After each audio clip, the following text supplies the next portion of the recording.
keynote speaker or our presenter, who is one of our own, Professor Ayodele Odo. You are also welcome, and we are ready to learn from your wealth of experience, sir.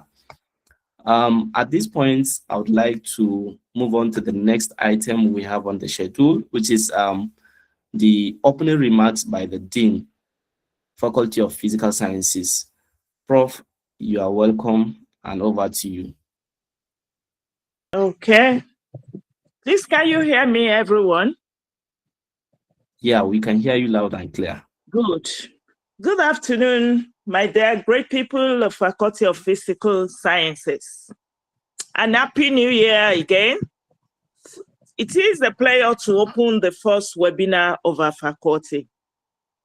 This event marks an important step in strengthening our academic community and embracing new ways of learning, collaboration, and knowledge sharing.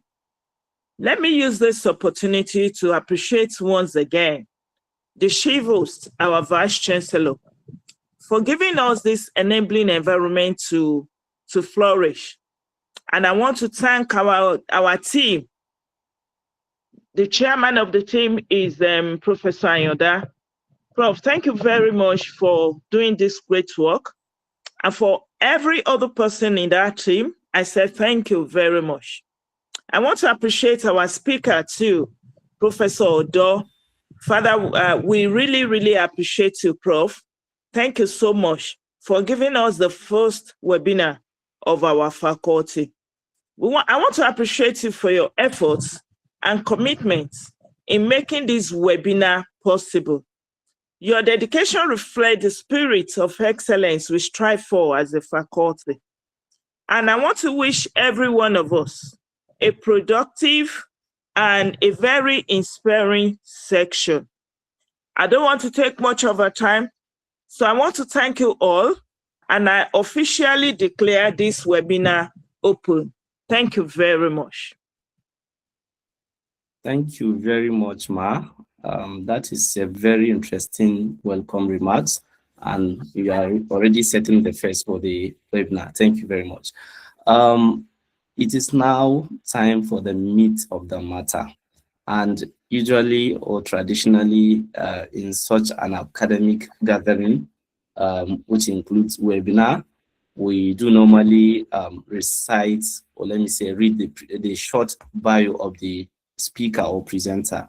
But because of our time, and this is one of us, one of our very own, we are going to skip that and go straight to the presentation. So permit me to invite our speaker for today's webinar, Professor Ayodele Odo, for the presentation. Prof, you have the stage to start your presentation.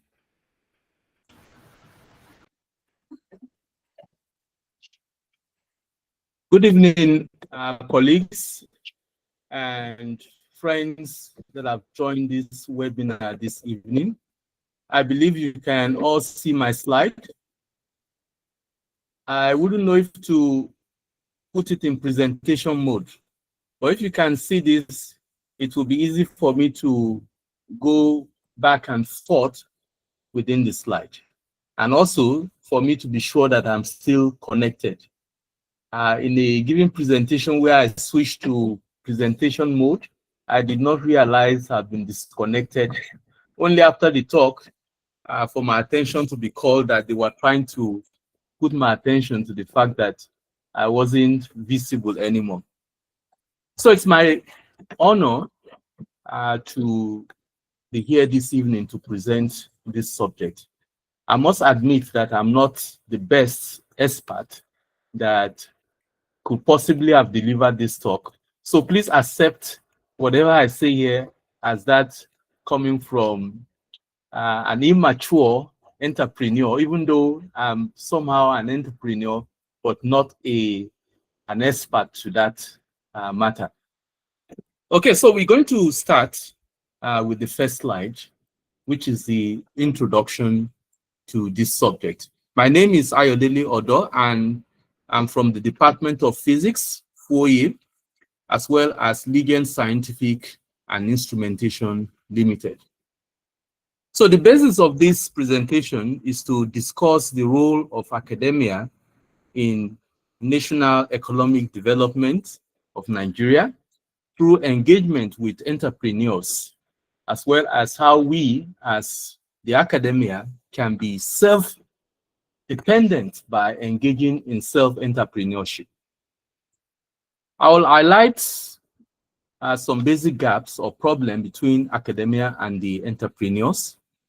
And I will discuss the triple helix model, which is a model that have been adopted by many nations in the world to bridge the gap between entrepreneurs as well as the academia. I'm going to explain the role of the academic, the role of the entrepreneurs, as well as the role of government in seeing that this model really creates a synergy between academia as well as the industry. And lastly, I'll discuss a very important one, which is how we as lecturers can become entrepreneur, how we can create a startup business and really make ourselves marketable in this present system.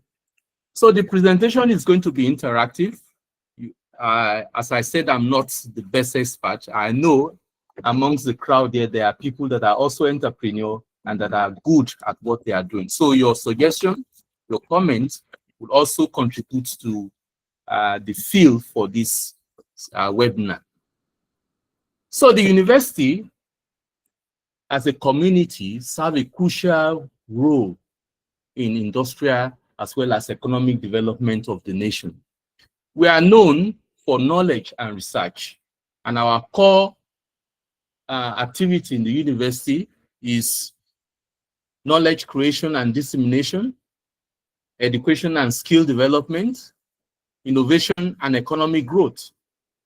Those are the key functions of the academic, and I'll say in 4 years we have been very dedicated to these core functions. But the academia as a whole, as a body, what does it represent? The academia refers to the academic world. In fact, the definition of academics is the whole or the community where knowledge resides. So it includes the lecturers, it includes the students, and all the activities that operate within the university. Now, why is the academia very important? It's very important because it drives development. In the academia, that's where you find problem solvers, and that's where you build essential infrastructures that really drives the nation. But when people call you a professor, maybe in your community, they call you a professor, what really do they see? What is the public perception of professors and the academia as a whole? Well, the general perception is lukewarm.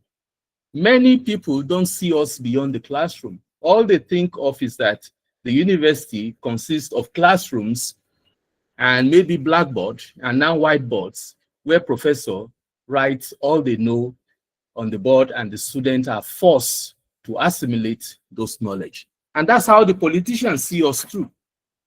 They don't see us beyond the wall of the classroom. So when you tell them that the university lecturer go beyond teaching, that we research as well as do community service, they really don't figure this out. But in the course of this lecture, we'll see how we can really make ourselves visible and make people understand that we go beyond the classroom. That's the purpose of this webinar. Now, when the government sees us, what do they see? Well, the government also have this feel that we do not go beyond the classroom. That's why you see them on the pages of newspaper challenge us by saying you must invest a lot of time in research-driven research for economic growth. Just like these headlines of the newspaper says, Tinubu tasked Nigerian University with demand-driven research for industrial growth. Tinubu charges university to drive development through research. All these are pointed to the fact that the government thinks that the university is not doing enough in their research. Well, do they have a point? Is their argument really right? Well, we're going to see why their argument really makes sense and why what we as academics can contribute, what the government themselves can contribute, and the industry, what they can do to ensure that this demand from the government is met. Well, is there really a gap between the academia and the industry? Yes. The answer is yes, there is a wide gap. The pictorial illustration there shows the gap between the academics and the industry. Now, how do we bridge this gap? The industry understands really well that the university is a source of deep research, innovation, and future talent. But they often see this practical application gap in our curriculum. They feel that products from the university cannot really fit into the industry, that there is a misalignment between what is being taught in the university and what the industry really demands. So often at times, they shy away from bringing problems to the university because they have this feel that our curriculum does not suit them, does not really satisfy their need.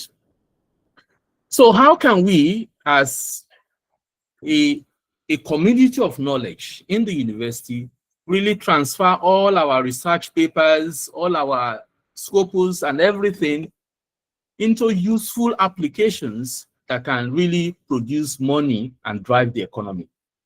So it shows that the academy really has a lot of work to do.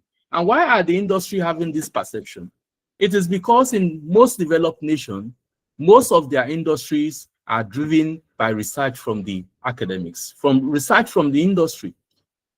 Cambridge University, for example, generates revenue that is close to what state governments runs in some part of the world. So that shows that university can really generate money from their research. And many universities in Nigeria are also adopting such model, but are not very visible because of some of the problems that we're going to highlight now. Now, why the gap between industries and the academia? So let's highlight briefly some of the disconnects, the key perception of the industry and the challenges that makes it very difficult for us to key into the industry. And one of it is curriculum lag. University curricula are outdated. Not all universities, but most Nigerian universities have curricula that are outdated. Even when the government changes our curriculum from one standard benchmark to another benchmark, and recently there is a new benchmark that we are all asked to adopt. If you look into this curricula very carefully, you find out that most of them does not fit into industrial need. Particularly for us in science, we have this great problem because most of our work are basically theories and understanding of theories, and our application is to further knowledge in understanding the theories that we have developed. Then there's this weak linkage between research and industry, and these are caused by lack of funding and constraint that happens between the academics and the industry. It all has to do with money. The industry's perception is money, make profit.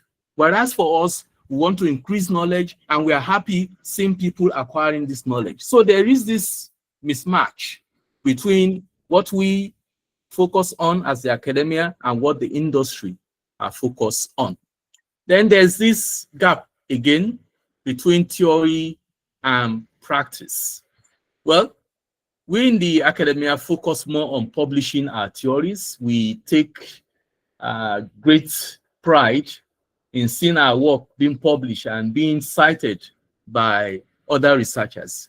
But the industries does not see anything with that paper if it does not produce money. So what they want is how that research finding can yield profit. Then there's this talent crisis. You all agree that it's very difficult these days to encourage a first-class student to take up academic profession or to become a graduate assistant. Why? because this banking industry, the accounting industries are all out there, wooing them with high pay. So you imagine a first-class student being wooed to come to Dangote refinery to work, where he will earn maybe 3 times the pay of a professor. Which first-class student will sacrifice such to come and take up an appointment where poverty is the main trademark? So these are some of the crises that create this disconnect. Then underutilized research.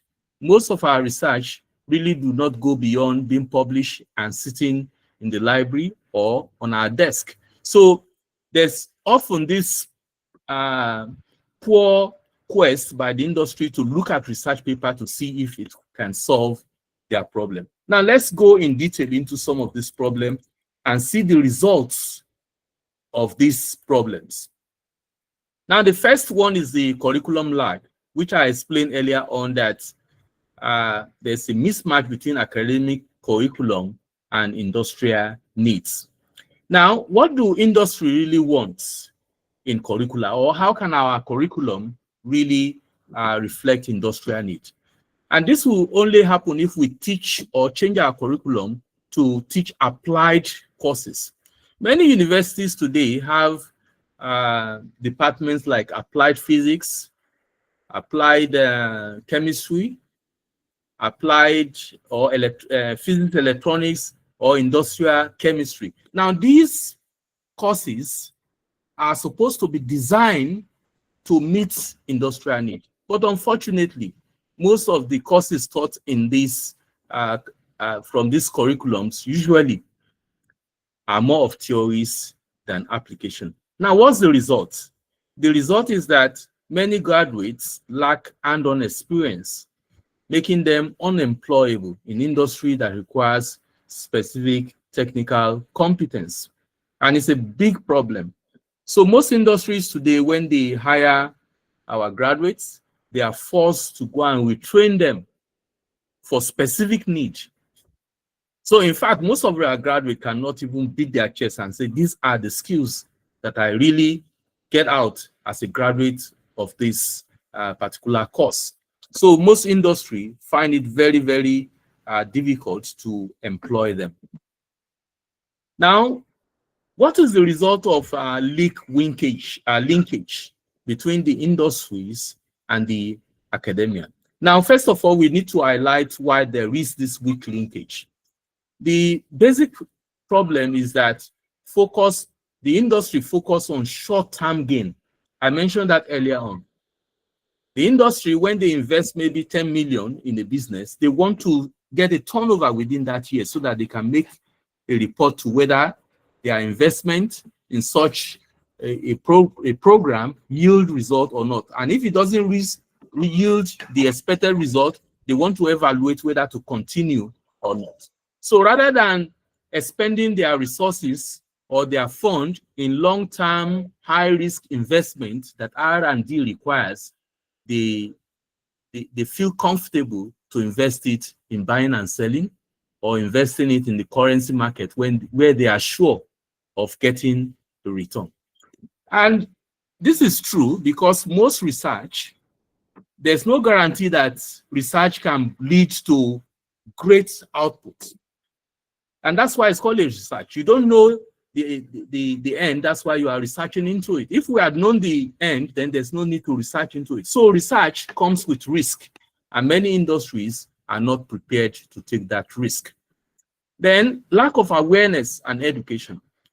Many entrepreneurs sees us as professors only in the classroom. They don't understand how we can be of benefits to their industry. So because of that, they don't really contact us because of their limited exposure to the concept and the potential benefit of investing in R&D and intellectual properties. Most industries abroad know the importance of patents, that is intellectual property, and invest heavily in research, particularly in the universities. And when they research and collaborate with you, they fund you, they are part of the patent that you develop in the university. So you in the university will get some percentage, then them in industry will get some percentage. I can use the example of my former school, the University of Cape Town, as an example. Their industry invests into research in academics, and they get 33%. They get 33% of whatever royalty comes to intellectual properties. The university gets 33%, and you, the researcher, gets 33%. 33%. That's the sharing formula for all patents that the university is able to produce. So you, as the researcher, which is the academia, get 33%. And that's good motivation for the academia to put in hard work into such kind of research, because they know they have a 33% stake in whatever output their research comes with. Now, what is the result of this weak linkage between industries and the academia? Well, it leads to lack of funding, because these industries, as I mentioned, do not want to take a risk of investing their money in the research, and at the end of the day, the research does not produce the expected outcome, because they want profits. They don't want you to tell them that the research is saying there is prospect, but the prospect need further research. They don't want such conclusion. Okay, so the other reason for the gap between the academia and the industry is poor funding from industrial-based research, for industrial-based research. Well, the government tried to enact laws that establish funding for the university, such as the TED Fund. But you will agree that TED Fund does not really meet the demand of the university in terms of finance for research. Let's take, for example, if you get a, say, a TED Fund for research, you are given 2 million. Now, what will 2 million do in a research that will, a groundbreaking research that will really drive the economy? Will you use that in buying reagents? If you buy the reagent, how do you now expend money on the other part of the research? So this poor funding really limits us. And most lecturers cries a lot, even for those that have this NRF funding, which goes as high as 30 million. The politics involved in dispensing of such money really frustrates people. I belong to a research group in the Obafemi Awolowo University that got such NRF of 30 million. And the total fund that was given to this research group till the completion of the project was 5 million. And when TED Fund came to inspect what we have done with the money, the answer is that you've only given us 5 million out of 30 million. Then the TED Fund cried foul that we have given you more than 15 million. Where's the remaining 10 million? Then the university said they are keeping the 10 million because we have not reported to them on the 5 million that they have given us. So the money was dispensed by TED Fund, but was stopped from getting to the researcher by the university in the bursary. So it becomes a headache when those in the bursary decide how you expend of the money given to you for research. Now, these are some of the problems that really frustrate the academia in really going out for groundbreaking research. Now, lack of industrial support is another problems that really bridge the gap. Many of us in the academia does not know what goes on in the industry. We don't know their need, and it becomes very difficult for us to be able to integrate with them or develop research that can meet their need, because we don't really know what they want. And this industry also have their problem. They don't want you to know what they want because they don't want you to disseminate their idea. Maybe they've got some recipe on how they produce their product. They don't want you to understand that because they feel that you may give out the secrets of their recipe to other people and they'll become competitor with them. So most of these really create the lack of industrial support to academia. And what's the result? As I mentioned earlier on, low motivation. In such situation, university cannot conduct groundbreaking research. Most lecturers today spend their salary in conducting research. And that's why our research is purely for promotion, not for any groundbreaking research. Okay, how many scopus do you need to become a professor? Let's work towards that. And that's why we spend our money, our own personal money, to carry out research. Otherwise, research should not be focused on just producing paper, but rather should be to feel a need, to really solve a problem. It could be a societal problem, or could be industrial problem, or could even be a national problem. This should be the focus of research. So this kind of research are what really meets the need of the society. Now, the other problem is theory versus practical guide. I mentioned earlier on that we lack good curriculum that fit industrial need. Now, one other problem is lacking modern equipment. Modern equipment to teach students, to make them fit for the society. So we still use old and discredited theories and fossilized teaching equipment. And this is a real trouble. Let me just enact my experience during my second year of my PhD. I was asked to supervise a third-year physics laboratory course. And believe me, on getting to the laboratory, I'm seeing those equipment for the first time. Now, I could not be of any assistance to the students, year 3 physics student. I could not be of any assistance to them as a tutor in the laboratory class because I don't know the instrument. I don't really understand the instrument. So the first class was a disaster for me because I do not understand the equipment. The equipment I was taught with in Nigeria was not the equipment I'm seeing. So, but what did I do? As a smart Nigerian, I come back to the laboratory in the night and start studying the equipment, trying my hands on them. So the following week, when they come for the next practical, I've become a little proficient in using those equipment. So I could now be of help to them. But comparing those kind of equipment with what we use in teaching our students here is no match at all. In fact, we are years, hundreds of years behind this kind of society where they teach with modern teaching equipment, where they do real physics or real chemistry, as the case will be. So this students in their year 3 study physics at low temperature level, that is a helium temperature, liquid helium temperature, that is -4 degrees Kelvin. This is the kind of things that they are being taught in 300 level. Now let's take Nigeria as a case study. Do we have any practical in the science faculty where students do cryogenic study on materials? Where do we have the money to buy liquid helium to cool our materials down to 4 Kelvin to perform maybe electronic conduction test in this material at low temperature? We don't have the resources. So teaching students with modern equipment is a big gap. So when students graduate, they don't have this knowledge.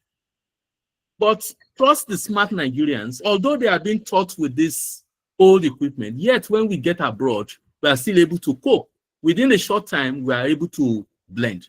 But it is a constant problem for those that don't have the opportunity to travel out to be able to be exposed to this modern teaching equipment. So the result is a skill gap. A large percentage of graduates lack that practical skill, making them uncompetitive, particularly in the sciences. Most are only exposed to our kitchen laboratories because our laboratories are not really standard laboratories. They are just kitchen laboratories. So there's need for real modern teaching equipment to be in our laboratories. Now, talent crisis. I mentioned earlier on that most of our first class will not take up teaching appointments. Now, what happens to many professors, highly rated professors? Because of the frustration they suffer in Nigeria, most of them take a leave. They decide to go away. And this leads to serious brain drain in the university system.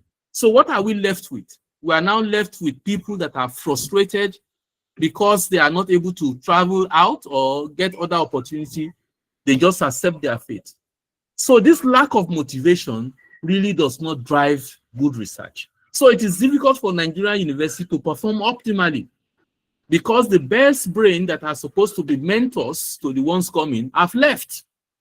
They've all traveled to take up appointment. And that's why recently ASU cries out that more than 309 professors have quit university job. Many of them even go to abroad to take up menial job. And well, you can't blame them when a university professor cannot earn up to $500. So it becomes a real problem.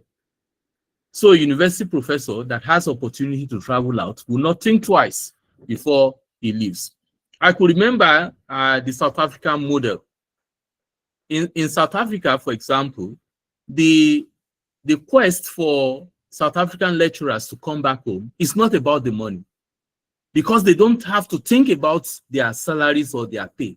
But what they think about is their infrastructure that will enable us to do or to be optimal in the work we have chosen to do. And they said if the government can provide that, then they will come. And that is the first core provision that the government made. So most laboratories in the universities in South Africa are equipped with modern equipment.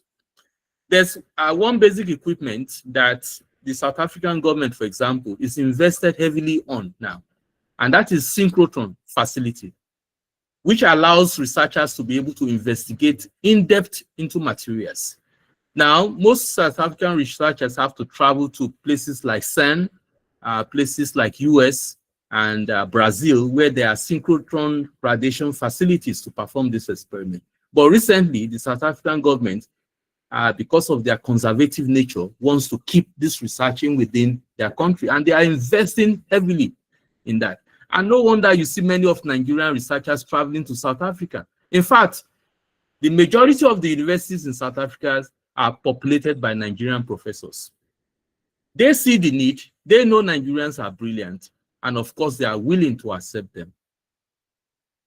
Well, maybe it's time for our government to wake up. Now, let's look at the summary of this disconnect between the academia and the industry.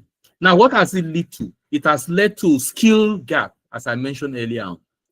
Because we produce graduates today that don't really fit into the job market. So they all end up as Okada riders. You may board an Okada maybe to school one day, and you hear the Okada rider boasting that I'm a graduate. In fact, I have a master's. But it's a pity I'm an Okada rider. And that's what you see today, because our graduates are not competent. They don't fit into the industry. They don't see how they can start up their own business because they lack these entrepreneurship skills that will enable them to create a startup. Now, the other summary of the problem is negative perception. Well, most students today will ask, after graduating, what else? Or what's the essence? You professors, how are you different from the average person? No different. So why must you force me to acquire the knowledge that will not be of benefit to me? So they resort into social vices like this Yahoo. And in fact, the university has now become a breeding ground for these vices. Most Yahoo boys that you see today are from the universities. You see them driving big cars, then they'll put this registration NANS, that is a student union registration number. And this is what you see these boys drive. Cars that professors cannot afford. Where do they get the money? From these social vices. In fact, that is what is breeding in the universities today. All these boys and girls that involves in shady deals to create wealth for themselves.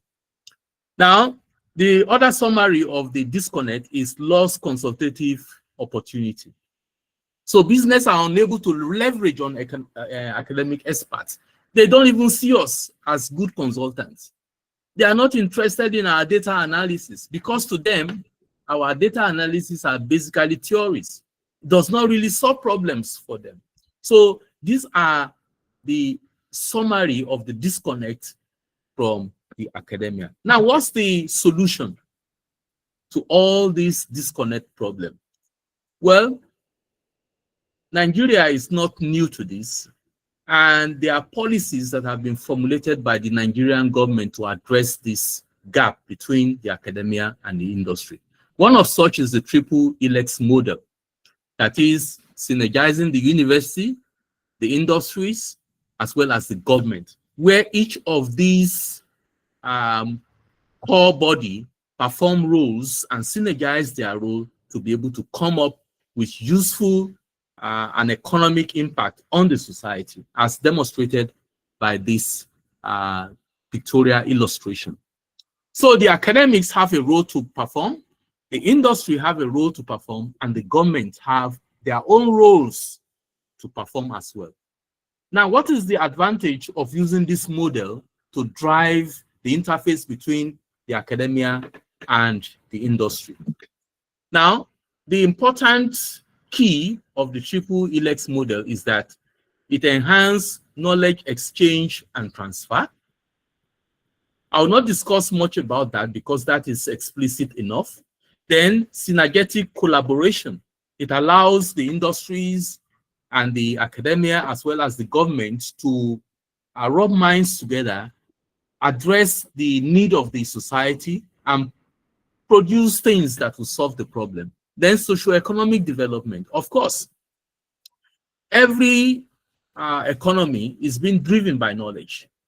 Knowledge-based economic is what brought Japan, China to their highest peak today. China invests so much in technology today, and they are almost surpassing the United States. Remember, the United States places a lot of sanctions on China, which includes sanctions on chips manufacturing. So they restrict China from using some of their high-end semiconductors. So, but what did China do? China brought all the university researchers together in a single pool and tasked them to produce China-based processors. And today, China have reached up to 4 nanometer semiconductor technology. 4 nanometer will allow a high density of about 4 million transistors or active device on a single chip. Today, China is not leveraging on 4G or 5G. They are into 6G technology. That's what China is driving. Even ahead of the US. US still are battling with 4G and 5G, but China is ahead with 6G because they really implemented this triple helix model. Now, policy formulation. Now, the triple helix model really depend on the government to formulate policy that can make the synergy work. Some of the policy I'm going to touch on when we discuss further on this. The regional development. The triple helix model has particular relevance for regional development strategy. It highlights the significance of local collaboration and partnership. Now, this information I gotten from the reference below, and it's been said to be applied in the Ministry of Science in Nigeria. And I'm going to show one of the application of this triple helix, how it's been applied by the Ministry of Science, Nigeria. Now, the Naseni model is one application of the Ministry of Science in Nigeria. So, because Nigerian government sees the importance of this triple helix model, they instituted NASENI, which is the National Agency for Science and Engineering Infrastructure. And under this NASENI are about 11 research institutes. Now, one of those that may really ring bell to us is the number 4, Engineering Materials Development Institute in Akure, and the Prototype Engineering Development Institute, PEDI. Now, if you look at their names, you will see that their names are tuned towards application development. The core vision for Engineering Material Development Institute is to develop materials for use in local manufacturing industry. Similarly, the core vision for the Prototype Engineering Development Institute is to prototype equipment for use in Nigerian industry. That's their core mandate. So all these institutes established by the federal government of Nigeria are geared towards synergizing research, institute, the university into the industry. Well, I serve as consultant for number 4 and number 7, which is the Engineering Material Development Institute. I consult for them on their instruments. So when their instrument go faulty, they call me. Similarly, the Prototype Engineering Development Institute in Ilesha, I also serve as a consultant for them. So I'm quite exposed to the modern equipment in this engineering institute. And it shows how much the Nigerian government have really invested into seeing that this institute really produce things that will meet industrial need. You only have to visit this institute to see the kind of equipment they have. But why have they not been able to fill this gap? Well, politics, a lot of politics. Lack of fund is another problem that this institute face. They have all this modern equipment, but they don't have money to buy consumables to operate this equipment. The one in Ilesha, for example, has a machine that can assemble any kind of machine or instrument from design to complete product. They have it. All you need to do is just supply the design of the component that you want. From design to finished product, they have the equipment that can do it. But why are they not utilizing this in the industry? Because they don't have the fund, and a lot of politics goes into it that doesn't really help them to drive the economy. So what do we do then? How can the academics, the industries, as well as government buckle up to solve this problem? Now, the academia, I only highlight this because of our time so that we run this under the stipulated time. Now, we need to reform the way we put our curriculum together. So there's a need for total overhaul of our curriculum. So we should update our curriculum. We should also interface with the industry, and we should infuse in our children, in our students, entrepreneurship skill, which include digital skill. Because today, for you to operate in any industry or any establishment, you must understand how to use the computer. So we must incorporate the digital skill to them. So I want to thank Professor Ayodele in this area. You have really put FOIE on a high pedestal when it comes to this digital transformation. Many of the students of FOIE are testing to that, and they really appreciate the effort you are giving to them. So universities should partner with industry to create structures, internship programs that really benefit the students. So most universities today don't key into this, but I'm happy the Federal University Oye-Ekiti have really keyed into this partnership program where our students go for a short internship at the end of every session. And we have really created a time period for that to enable the students to have this industrial exposure. But however, there is a comma to that. Do we really follow up to see that this student really acquire the necessary skill?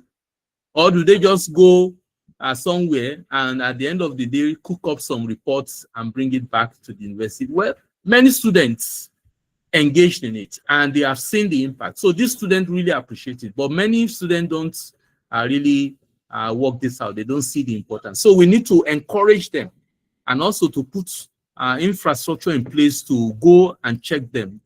What I'm saying in essence is that the university should make provision for lecturers to go and visit the students in the places where they do the entrepreneurship. So we also need to strengthen technical and vocational education.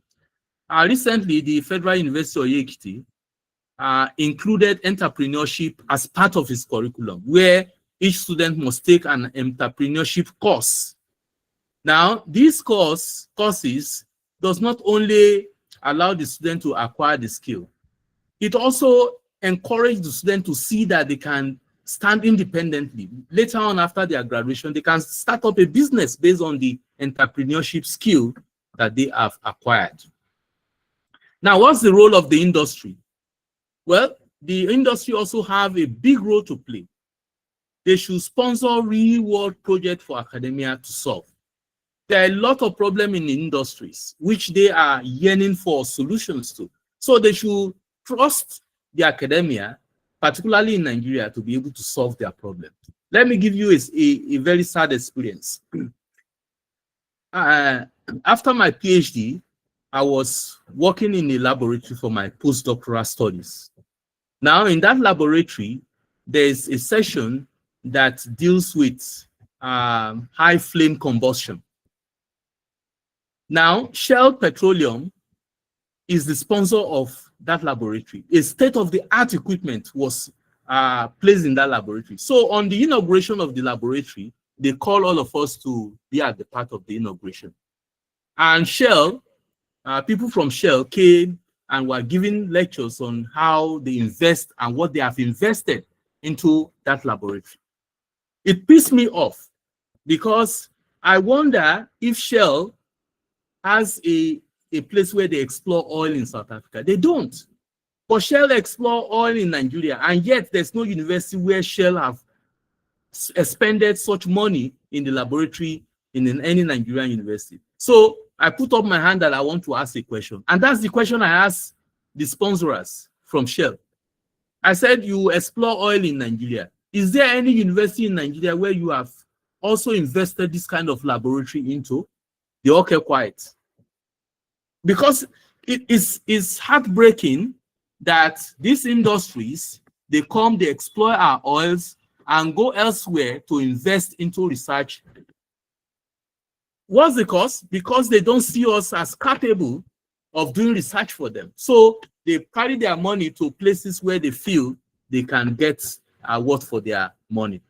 Now, knowledge and tech transfer. Now, most research in advanced society like the US, like Europe, are driven by expectation from the industries. So the industry are the main driver of research. In the United States of America, for example, the military is also another driver for great research, the military. But what about our country? The industry are not driving, the military are not driving. So most research are basically fundamental research and not research to really create new things. Now, joint ventures or joint research centers, the industries are encouraged or can be encouraged to establish collaborative research centers. Well, Nigeria have some research centers like the Industrial Research Center, FIRO, Federal Industrial Research Center, FIRO, in Oshodi, Lagos. Now, the core mandate of this research institute is to interface with the industry. It's supposed to be a research hub where researchers come to solve industrial problems. Now, how will all this work? Well, it's a partnership venture that allows feedback loop between the industries and the academia. So it enables them to be able to rub mind and to see how to provide lasting solutions to industrial problems. Now, what about the government? They also have a very important role to play. Now, the basic role of the government is funding.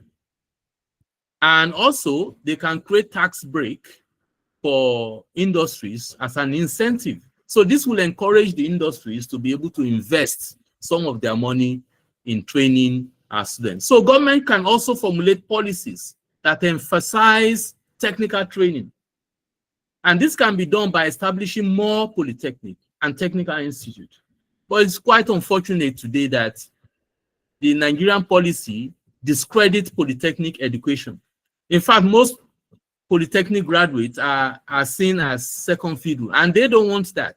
And that's why everyone wants to become a graduate. But the technical skill is actually what the polytechnic's core mandate is, to develop technical skills for the industry. while the university is the high-end research for knowledge, the polytechnic is to produce the technicality, those technicians that are supposed to work in the industry. But unfortunately, we are lacking in that. So the other thing government can do is to increase remuneration for lecturers, because it's very difficult for the mind to work when the mind is hungry. So when your take-home pay cannot take you home, when you think about how to pay your children's school fees, when you think about how to pay your rent, when you think about how to fuel your car, it becomes a problem. You cannot think straight. You cannot think about how to solve problems or society or innovate new things. So because the motivation is not there. But we thank ASU recently for the drive, and hopefully next Wednesday, when the signing is done, we'll all be grateful. But our expectation should not go overboard, because our prayers must still continue, because it's one thing for the government to sign, it's another thing for them to implement. So we await the implementation before we can really say it's a joyful thing. So intellectual properties framework. Yeah. Sorry, Prof. I have to come in a little bit. I'm actually enjoying the presentation, but because of our time, I have to remind you. Okay, let me go to the very important one then. Okay, so now let's go to how academic can become an entrepreneur. How can we've seen the problem, we've seen what the government is doing, but it's not really working. So how can we as lecturers become an entrepreneur? So the first important thing is that we must develop an entrepreneurial mindset. We need to think like an entrepreneur. We need to embrace risk and opportunity.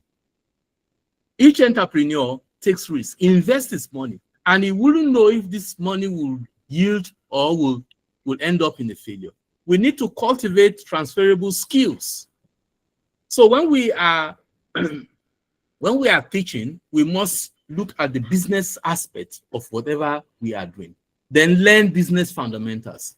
This may take us into looking at how the business people do their things and acquire the knowledge.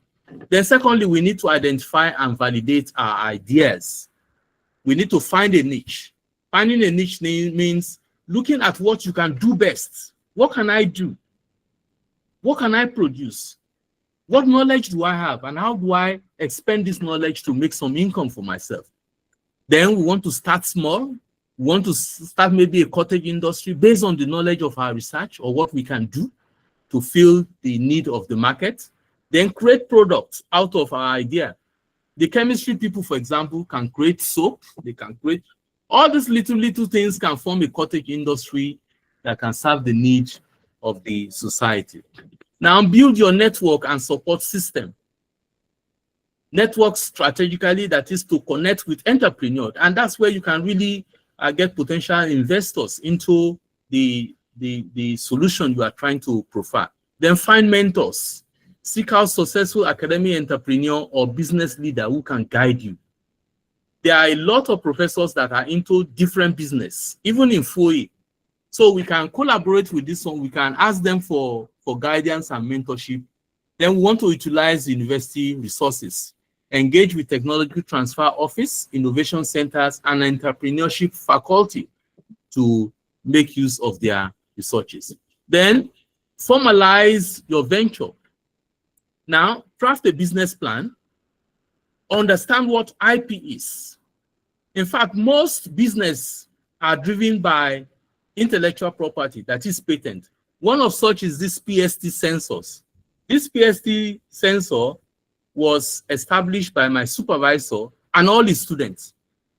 And we are, in fact, co-owners of the patents that results from our research. And the industry was formed from the university. The industry was formed from the university, and it stands alone, providing printable sensors for the industries. So this is a spin out from intellectual properties. And this group has several patents which resulted in the establishment of this PST Sensors Pty Limited. And today they still run research into sensors, printable sensors.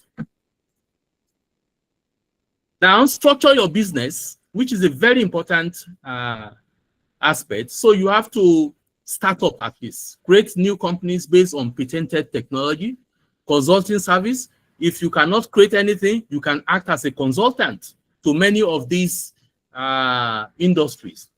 There are a lot of engineering institutions, scientific institutions, the hospital that you can consult for. You can go to the hospital to help them with the repair of their instrument. I do that sometimes where I go to hospital to introduce my company and tell them that we can service some of their instruments. Now, content creation, develop and sell education material. You can write a book. Then, very important, business registration.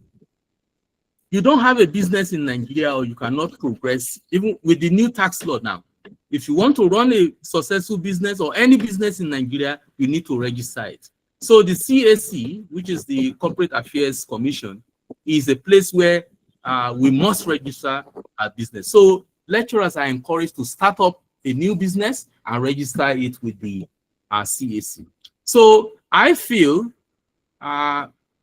just as a summary of all we have said today, that universities serve as crucial center for knowledge and research by producing new knowledge. Now, the industry are also crucial for national economic growth, as we have, as well as also for our personal financial stability. Now, there is a wide gap. We have identified that. And we have also seen the triple helix model of how the university, the industry, and the government can play their individual role to solve this problem. And lastly, we have seen how lecturers can become entrepreneur by developing the entrepreneurship or entrepreneurial mindset. So I want to thank you very much for the wonderful opportunity you have granted me to be a speaker in this webinar. Now, I want to acknowledge that all the majority of what I have presented here are not my own original thoughts. They are, in fact, derived from hints and topic as provided by ChatGPT. So one other thing that we can encourage all of us to do is we want to use ChatGPT or any AI tool effectively. And when we do that, we want to acknowledge that we use this material. So I also want to use this opportunity to advertise my business, which is Ligan Scientific and Instrumentation Limited. We are located in Igoba Housing Estate here in Akure. And what is our solution? We provide green energy solution using solar technology. And also, we are experts in electronic instrumentation for laboratory. So any equipment at all, we can automate it, we can interface it to the internet, and we engage in instrument repairs. So I want to thank you very much for the opportunity to be able to deliver this lecture.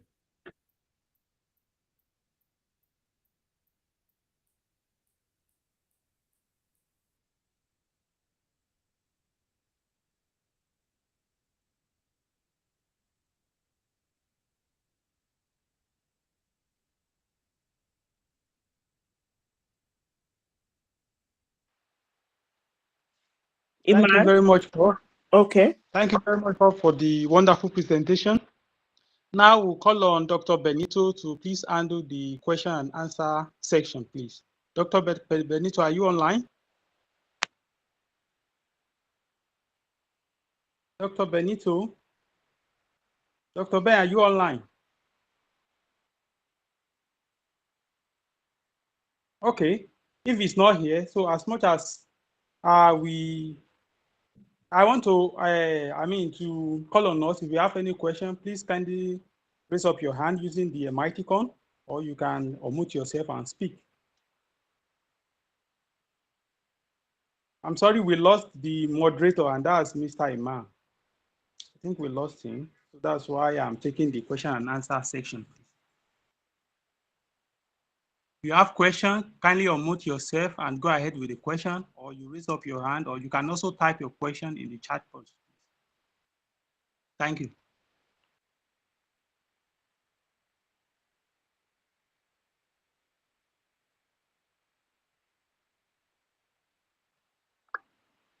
Okay. Okay, Prof, you can unmute yourself and go ahead with the question, Prof. Ma. Thank you very much, the moderator. Thank you, Professor Odo, for that beautiful presentation.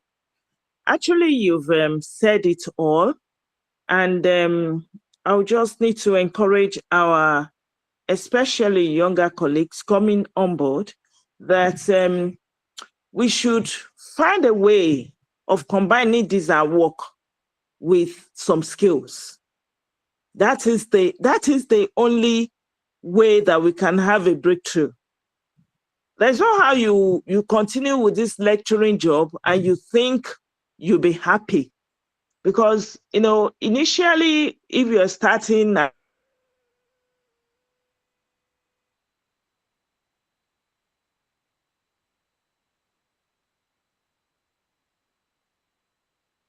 and your responsibilities are many, well, hear me, please? Can you hear me, please? Hello? Yes, ma'am. Yes, ma'am. Yes, Prof, ma'am. Okay, thank you. So I said there'll be a time that the children will be going to school, and you see people that are selling, buying and selling, that they can even send their children to better school than your kids. Then you begin to wonder why you are in academics at all. So it's better for us to have a school. So that's why I'm particularly happy with this, our first webinar. We need to develop our faculty to a level that will be happy and proud. Then, I know that Professor Ayodele will still talk of bringing people that will talk to us about opportunities, grants, and the rest. So I know Professor Ayodele will do that. So if you can combine all these together, then you can be sure that, yes, you have a future planned for yourself. So I want to appreciate seriously Professor Odo, Professor Ayodele, Imam, and everybody in that team for a very good job. Thank you very much. And I can see that we have people from other faculties joining us. So I want to appreciate even our Director Entrepreneurship Center is online. Thank you very much for the support. Thank you, Prof. Thank you very much, Prof. Ma. I don't know whether we should take this one as the closing remark, Ma. I'm not sure. But if there are still questions, please let the question keeps coming because we need to ask Professor Odo questions. So please, okay. Hello, sir. Professor Akinola, you can go ahead, sir. Hello, sir. Okay. Hello. Who is online, sir? I have a question. Please, Professor Akinola can go ahead with the. Thank you very much, Attend to others. Professor Ayodele. I want to join our moderator and our dean to appreciate our own Professor Odo, for the articulate work he has done in this presentation. I think he has exposed us to the truth, especially with majority of the younger colleagues. It is quite unfortunate. I'm just talking in terms of, I'm looking at it from the angle of the need for us to augment our income with other business. So I say it's quite unfortunate because we know it comes with consequences. So we all know you cannot do two things perfectly at the same time. So when we joined academics, it was not like this. We remember those first generation universities, they have all comfort. The lecturers, the professors, after leaving school around 4 p.m., they will still come back to do some research later in the evening, even till as late as 9, 10, 11 p.m. So, and by then, I think so the inputs were very meaningful. But it's quite unfortunate now that we have to start looking for how to augment our income because what they are giving us as take home is not taking anybody anywhere. I think we still continue to send it to the authority, to the government. So this one will continue to affect the university negatively. There's no way to not continue to affect the university negatively. Yes, I quite agree. We need it, but it's not the best. So it's quite unfortunate. Once again, I want to appreciate our prof for the lecture and the organizing committee, the dean and the management of the university. So thank you very much.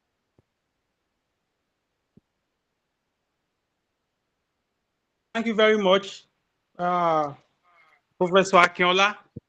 So I'm trying to see, because I'm on phone, I don't really, I'm not able to get the full name of people that raised up their hand. So if you have raised up your hand, please, you can unmute yourself and go ahead with your question. Sir Ama. Please, you can go ahead with, you can unmute yourself and go ahead with your question, please.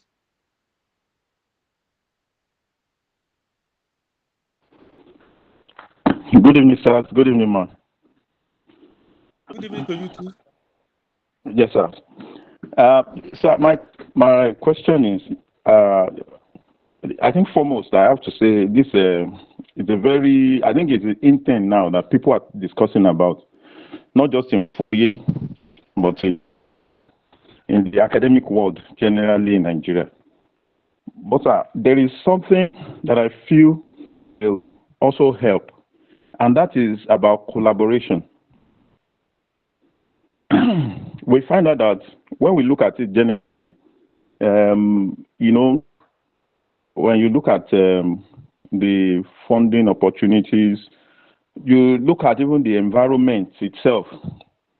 It's, you know, sometimes you find out that there is a terrain or a particular process that Nigeria ti Nigeria. What in sir? Nigeria ti di 2-0. Hello? Hello, sir. Yes, we can hear you. Professor Akinola, can you mute yourself, sir? So there is okay. There is a particular support that a particular you know, segment of the academic world that gets more of this funding and everything. But you see, sir, I'm particular about the issue of collaboration, where you find you know, people in sciences collaborating with social sciences, collaborating. I think that will more.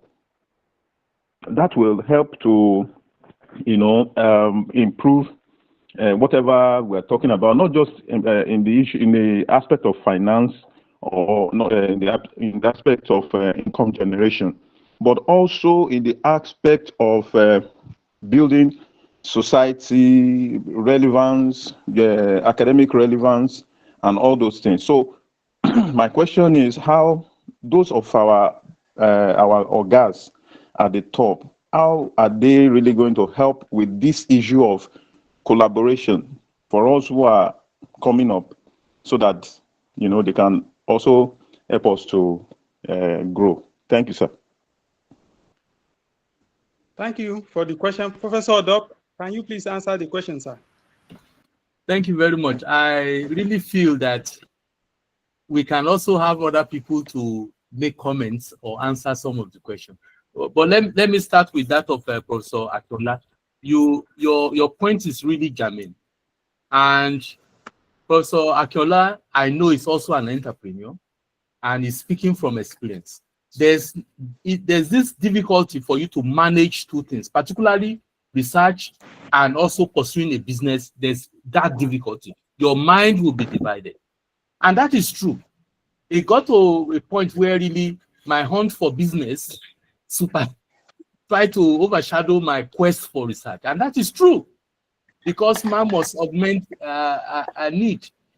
We only thank God that I'm able to create a balance between entrepreneurship as well as academics. A lot of people that really divert more into entrepreneurship really have their academics suffer. So we can do it, but all we need to do is to strike a balance. Know how much time we want to devote to entrepreneurship, and know how much time we want to devote for our research activities. Now, to address the issue of funding. Let's take, for example, I want to cite the university where I did my PhD. As a PhD student, I was given a code by my supervisor, and that is the funding code for the research group. With that code, you can buy anything you want as a student, up to a cap limit. You can buy your laptop from it. You can buy your research equipment from it. You can buy your reagent from it.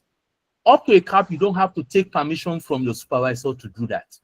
All you do is that at the end, you make a report of what your purchases have been with that number. So if you don't have to think about where money will come for you to carry out an experiment or other, you'll be focused. So the core funding of research comes from the government as well as the industry. That's where you're going to get money. You cannot get individual really funding you because university is a big investment. In fact, most universities where they carry out industrial-based research, you don't see them publish. The research team to which I belong, for example, did not publish for 5 years.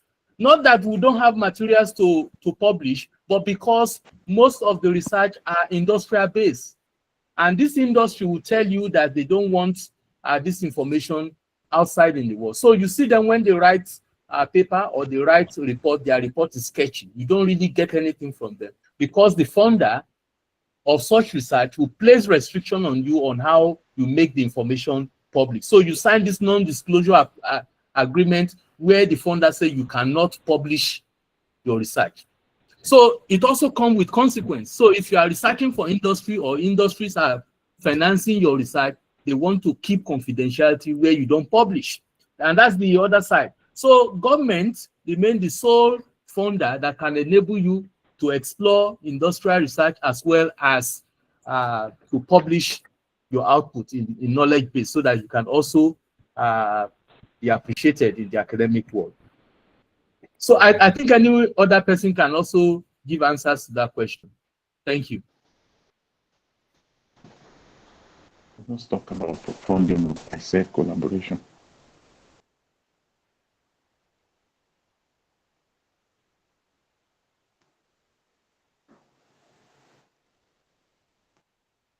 Okay, you mean collaboration with industries? Collaboration between researchers. And industry, or where? Yes, and industry. Researchers and industry. Yes, there are need for collaboration, but just as I highlighted earlier on, most industries do not see what the academic can give. Now, when you go to them and tell them that you can do this and do this for them, you may be selling yourself cheap to them. They don't really appreciate it unless you come up with something that you have done to show them. And when you ask them for what problems they have, they are not ready to tell you because they feel that you are coming to take information about their recipe or how they make their products and you can sell it to other people. So these are the things that really bring problem with collaboration with industries in Nigeria. The industry are profit-centric. They don't want to collaborate where they will not get a return from. So if you are coming to them for collaboration, they want to see what you have to offer. That's the first thing they are interested in. What are you going to offer us? And if you are coming to solve our problem, let's see how you can solve it.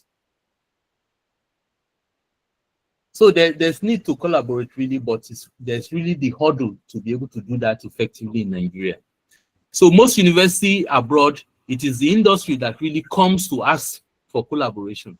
And that is a very good path to take towards collaboration, where they seek your help because they know you can solve their problem, not you going to now advertise yourself to them. Okay, sir. Yeah.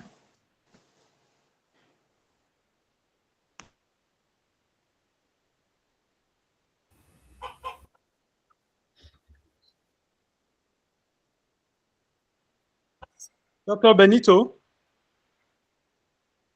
Dr. Benito, you are raising up your hand. You can go ahead with your question, sir.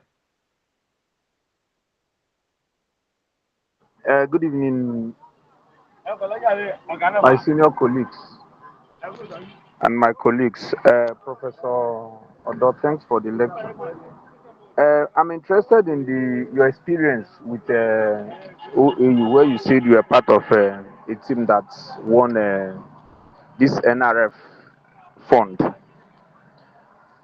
One, I want to know, I don't think I heard you tell us how you resolved that problem about the money that was in the school that was not released. And secondly, how do we avoid this kind of setbacks?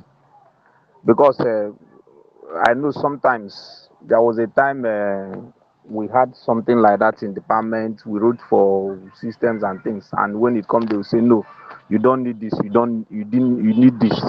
They will start cutting. How do you think we can circumvent this challenge? Thank you, sir. Okay, how we resolve the problem? Well, Yes. you know, when NRF gives you money, they come after, I think the whole program usually lasts 3 years or so. Then they will come intermittently to see the progress Yes. with the research. So in one of their visits, I think it was the second or third visit, to see or inspect what we have expended the money on, they now invited the university management. In fact, the bursar was not there. Sorry, please. It was the deputy vice chancellor that was there. Then the third form people, you know them, they want to tell how much they have given. So they said they've given more than half of the money for the research that we should be able to explain. So when our team leader was explaining, the team leader gave the expenses to 5 million. Then there was this disagreement that, no, we have sent more than 15 million. But why are you saying 5 million? Then he said, well, that's what the university gave me. And he produced the voucher for the release of the 5 million.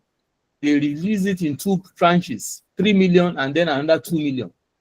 Then the deputy vice chancellor asked that the bursar should be called, only for the bursar to say that there's a policy in the university that says that the fund should not be released until certain things are met. So the third one people now insist that the entire money should be released to the team.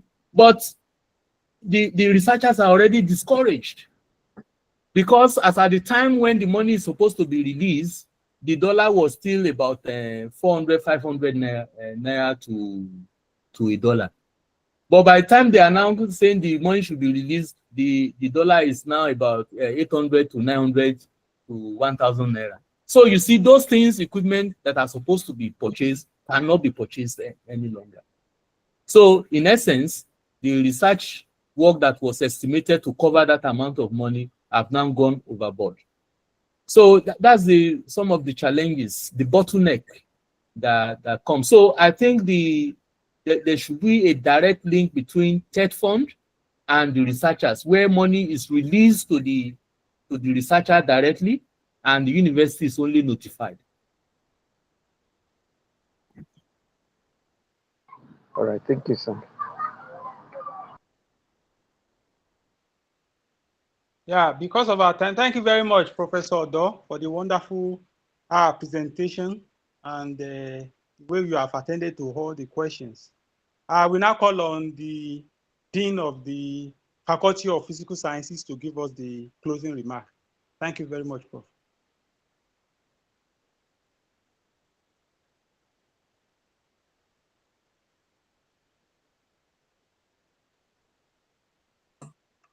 So thank you, Professor Odo, for that beautiful presentation. I want to appreciate the team led by Professor Ayodele too.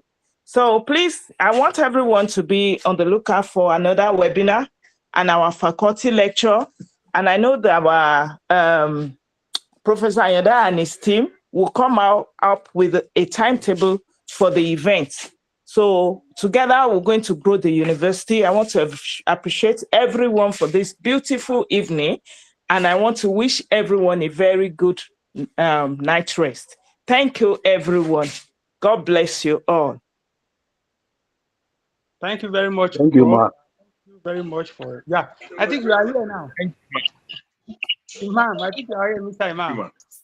Thanks. Okay, that's Thank you very much.